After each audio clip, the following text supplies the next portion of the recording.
This is the Persuasive Speech presentation for Kenneth Gary, Communications 101, and this is my audience.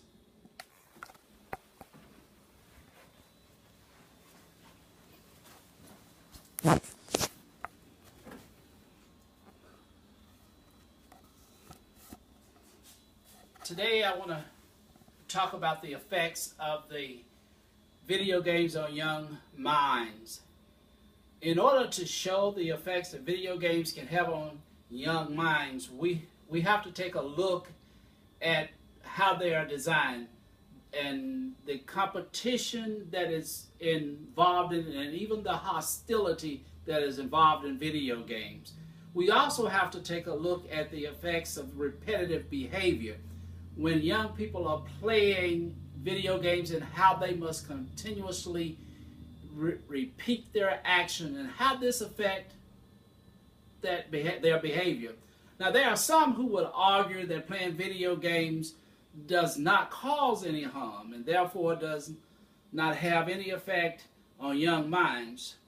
But there's one thing that I see most often when I watch or observe children playing video games, and they get very upset or in their competitive effort, and when they don't win or fail to win, they even demonstrate some hostility.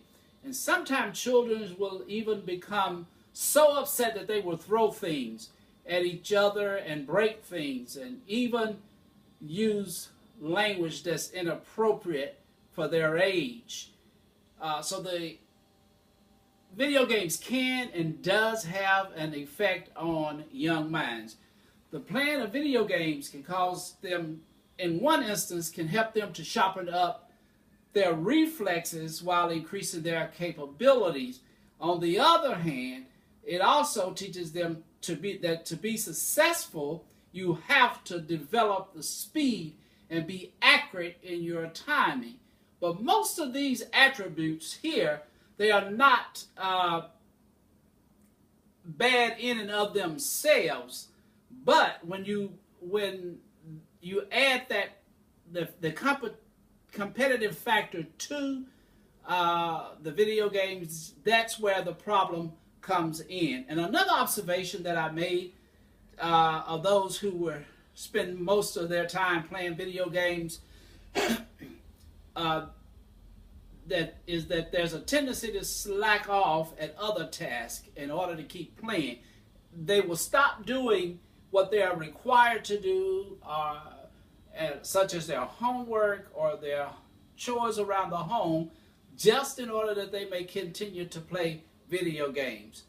Now, there's one video game in particular that is very interesting, and that is the one of vehicular simulation, which requires one to sharpen his or her skills. Now, to be able to master this type of video game, they must be able to develop good control of the vehicle that they're operating.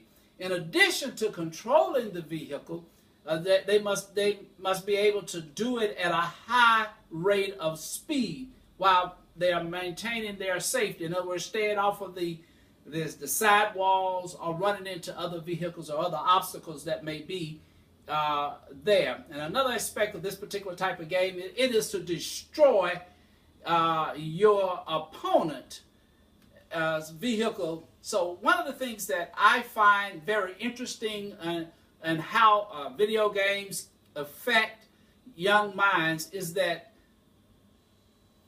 most video games, the number one objective is to destroy. In order to win, I've got to destroy you. And I think that's where we have the problem with the video games. The hostility, and the kids develop this mindset that I'm better than you, or I can be better than you. And so therefore, but in order for me to do that, I have to destroy you. I have to show you that I can be better than you by destroying you. And then when that moves outside from the video game, from the screen, and plays out in their everyday lives, that's where the problem comes. So I hope that today you will you will get the message that video games can have an effect on young minds, and be able to conclude from my presentation that it is maybe not good for kids to spend an extraordinary amount of time playing video games. Thank you for listening.